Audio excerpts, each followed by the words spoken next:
No one wants to marry me. My neighbor said those 5 words while sitting on the hallway floor outside apartment 4D at 11 p.m. on a Tuesday, mascara streaking down her face, still wearing her elementary school teacher clothes like she'd been too broken to even change. Claire Bennett, 28 years old, the woman who watered the hallway plants every Saturday morning, the woman I'd watched through careful distance for 18 months, looked up at me with gray eyes that had seen too much loss for someone so young and repeated it like a death sentence. No one wants to marry me, Derek. I'm Derek Sullivan, 34-year-old pediatric oncology nurse, widower, the neighbor in 4C who'd been in love with her since the day she moved in. And standing there with mail clutched in my white-knuckled hands, watching the woman I loved fall apart, I heard myself say the 2 words I'd been holding back for months. I do. I do want to marry you, Claire. I do. She stared at me like I'd just shot her instead of proposed. Her whole body went rigid. Her breathing stopped. And then, she did the one thing I never expected. She ran, not metaphorically, not emotionally. She literally scrambled to her feet, fumbled her keys with shaking hands, and ran into her apartment like I was something dangerous, something terrifying, something she had to escape. The door slammed, the lock clicked, and I heard her crying on the other side, loud and broken and full of something that sounded less like relief and more like panic. I stood there in the empty hallway, my proposal hanging in the air like smoke, and I couldn't understand it. Why would a woman who just said no one wants to marry her run from the man who said, I do? What did Claire Bennett know about marriage, about me, about herself, that made my love feel like a threat instead of an answer? But here's what she didn't know. What I hadn't told her in 18 months of hallway conversations and Saturday morning coffee and carefully maintained distance. I already knew her secret. The reason she believed no one wants to marry her. The cancer, the infertility, the 4 failed relationships that ended when she told them the truth. I knew all of it. Because 6 years ago, I was the oncology nurse who held my dying wife's hand in the same cancer center where Claire Bennett was fighting for her life. I recognized her the day she moved in. I'd been loving her, knowing exactly what she'd survived, knowing exactly why she thought she was unmarriageable, knowing exactly what I was signing up for. And I'd said, I do, anyway. But she ran. So why would a woman who thinks no one wants to marry her run from a man who knows her worst secret and wants her anyway? What was Claire so afraid of that my proposal sent her fleeing instead of falling into my arms? And what was I about to discover about my neighbor that would make me understand why sometimes the cruelest thing you can tell someone who thinks they're unlovable is that you love them? I could still hear her crying through the door. The mail I'd been holding fell from my hands, scattering across the worn carpet, bills and junk and a wedding invitation from my cousin that I'd already decided not to attend because going to weddings alone felt like failure. My fist raised to knock on her door, hovering there in the stale hallway air that smelled like old carpet and someone's dinner from 3 floors down. But something stopped me. Maybe it was the sound of her voice through the door, muffled but clear enough. Why would he say that? Why would he lie to me like that? She thought I was lying. She thought my proposal was pity or kindness or some cruel joke the universe was playing on her heart. She thought no one could actually want to marry her, so when someone said they did, it had to be fake. I lowered my hand and did something I never do. I sat down on that hallway floor, right outside her door, back against the wall, and I stayed. The building hummed around me, someone's TV playing too loud on the 2nd floor, a couple arguing in 3B about who forgot to buy milk. Normal sounds in a normal building where 2 people were having the most abnormal moment of their lives, separated by 3 inches of cheap apartment door. I know you can hear me, I said, not shouting, just talking at normal volume because I knew she was right there on the other side. And I know you think I'm lying. But I'm not going anywhere, Claire. I'm going to sit right here until you believe me. The crying stopped. I heard movement, the soft sound of her sliding down the door to sit on her side of it. We were back to back now, separated by wood and locks and fear, but closer than we'd been in months. You don't know what you're saying, her voice came through, shaky and small. You don't know what you'd be getting into. I'm a pediatric oncology nurse, I said to the empty hallway. I watch kids fight cancer every single day. I hold their hands. During chemo, I distract them during spinal taps. I've seen every complication, every side effect, every terrible thing that treatment does to a body. You think I don't know what medical complications look like? Silence from her side. I know what cancer takes from people, Claire. I know about the surgeries and the scars and the things you lose that you can never get back. I know all of it. Then you should know better than to want to marry someone like me, she said, and her voice carried something that made my chest hurt. Not sadness. Shame. Someone like you, I repeated. You mean someone who's kind and thoughtful and waters plants that aren't even hers because she sees something that needs care, and she cares anyway? Someone who teaches children and comes home exhausted but still smiles when she sees me in the hallway? Someone who survived something that would have broken most people and kept living anyway? Someone who can't give you children, she said flatly. Someone who can't carry a pregnancy, someone whose body is broken in ways that matter. There it was, the core of it, the reason she ran. My wife died of cancer, I said, and I heard her breath catch on the other side of the door. 6 years ago, we'd been married for 3 years. We were planning to start a family. And then she got sick, and she died, and I never got to have children with her either. The silence that followed felt heavy. So if you think I'm going to walk away from you because you can't have biological children, you're wrong. I already grieved that loss once. I already made peace with the fact that my life might not look like the picture I imagined.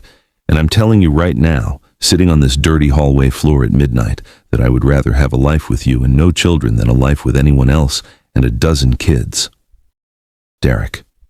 Her voice broke on my name. I mean it, I said. Every word. I've been in love with you for 18 months, Claire, since the day you moved in and nearly hit me with that watering can. Since that night you sat in this hallway and told me about your student with cancer, and I saw how much you cared, despite how much it hurt you to care. Since every Saturday morning when I watch you tend to those plants like they matter, like caring about small things in a hard world is the most important thing you can do. I heard her shifting, heard what might have been her hand touching the door, like she was trying to reach through it. But I don't understand why you ran, I admitted. I told you I want to marry you, that I don't care about the things you think make you unmarriageable, and you looked at me like I was the scariest thing you'd ever seen. So help me understand, Claire. Why did telling you I love you make you run? The lock clicked. My heart stopped.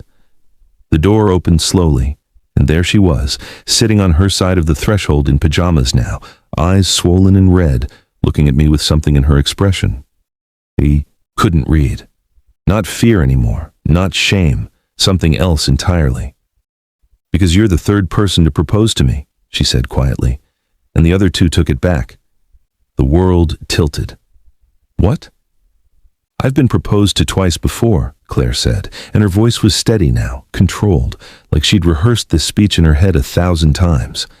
The first time, I was 25, 1 year after treatment ended. He proposed on a beach at sunset, big romantic gesture, ring and everything, and then I told him about the cancer, about the infertility, about my frozen eggs and the fact that I'd need a surrogate if we wanted biological children.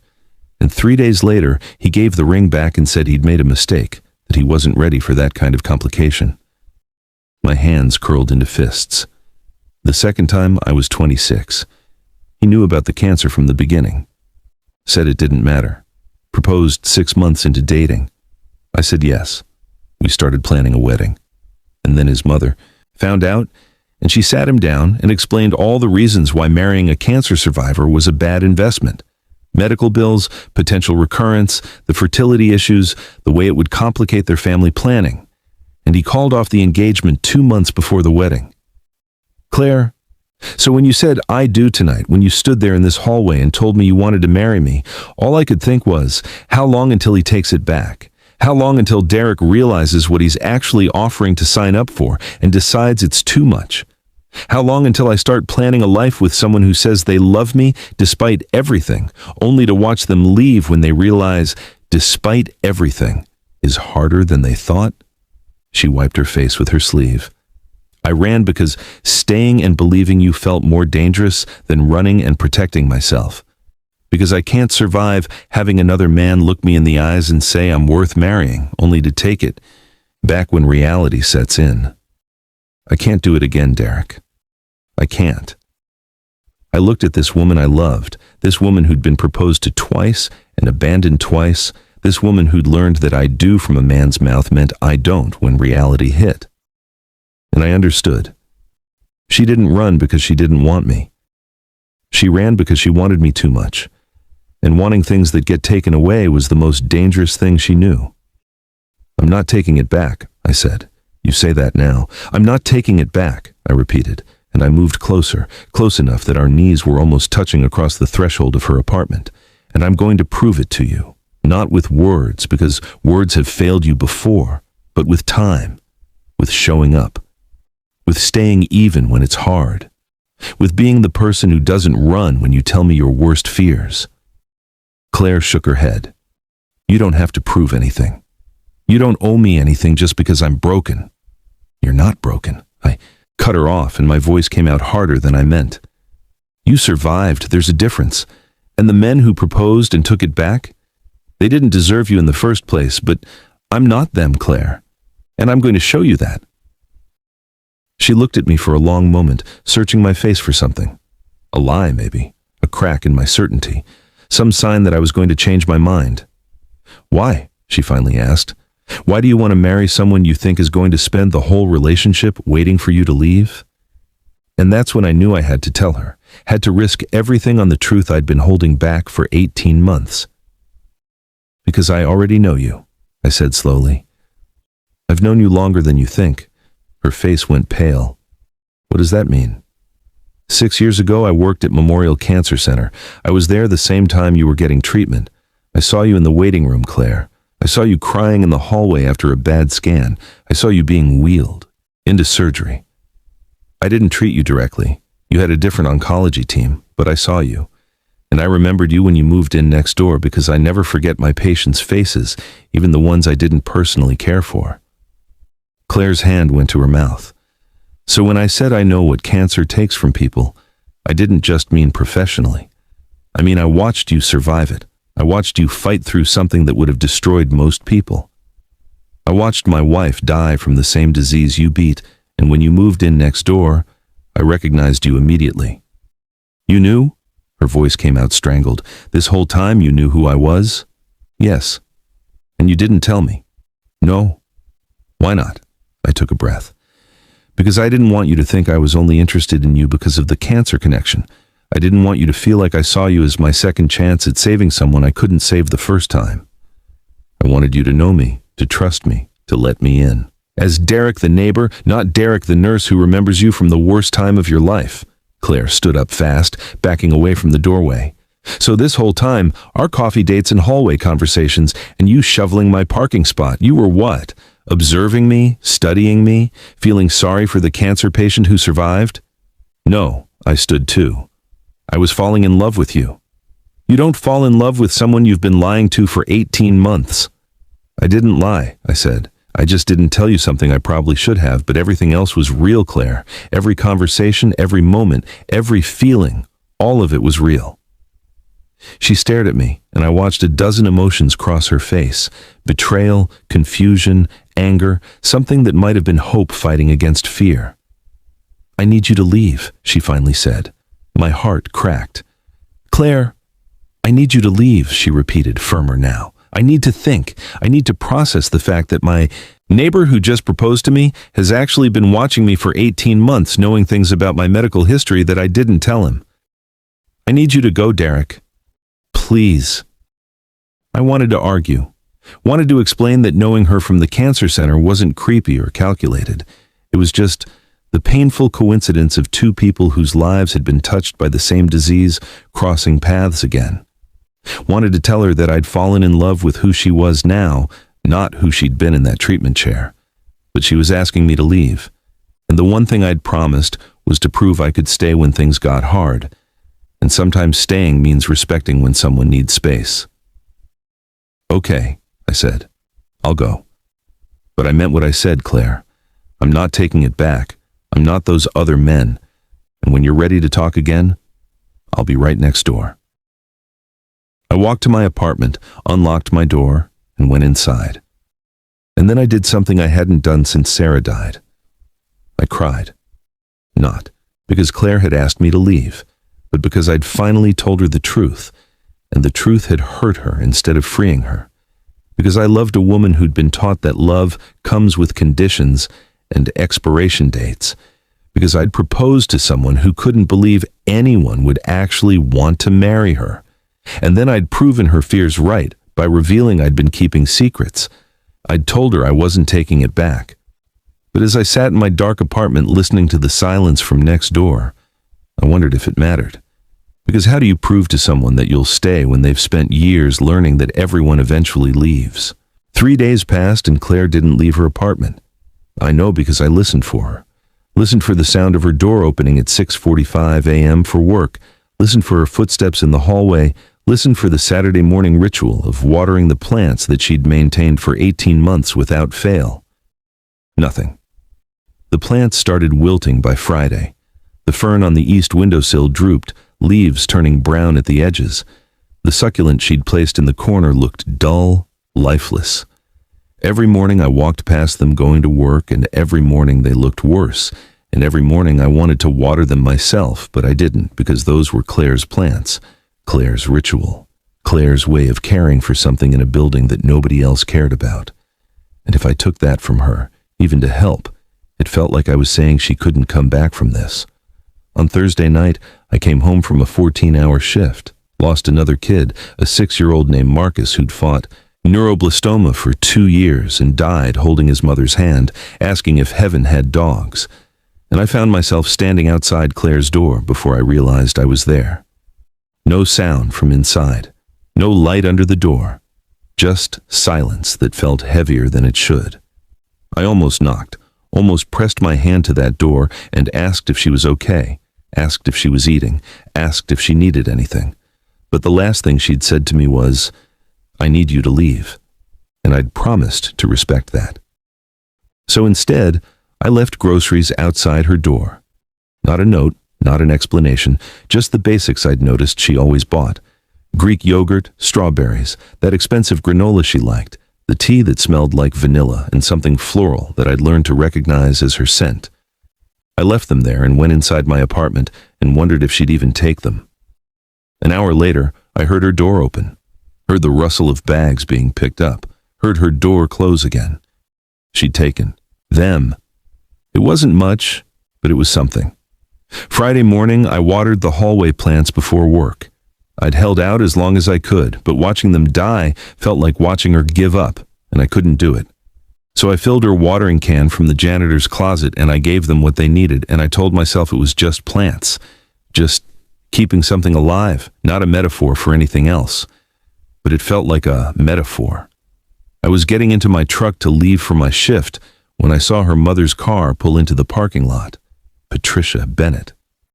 I'd seen her twice before, both times when she'd visited Claire on Sundays. Tall woman, late 50s, dressed like she was about to attend a funeral even when she was just visiting her daughter. She had Claire's gray eyes, but none of Claire's warmth, just this cold assessment in the way she looked at the world, like she was constantly disappointed by what she found. She got out of her car carrying a large manila envelope and walked straight to the building entrance without seeing me. I sat in my truck and watched her disappear inside, and something in my gut twisted. This wasn't a casual visit. I should have left for work, should have minded my own business, respected Claire's space, done what I'd promised and given her room to think. But I'd worked with enough families in crisis to recognize the body language of someone delivering bad news. I got out of my truck and followed her inside. By the time I reached the third-floor landing, I could hear the yelling. "You can't just hide in this apartment forever, Claire." Patricia's voice carried through the thin walls like a whip crack. "I'm not hiding, Mom, I'm processing."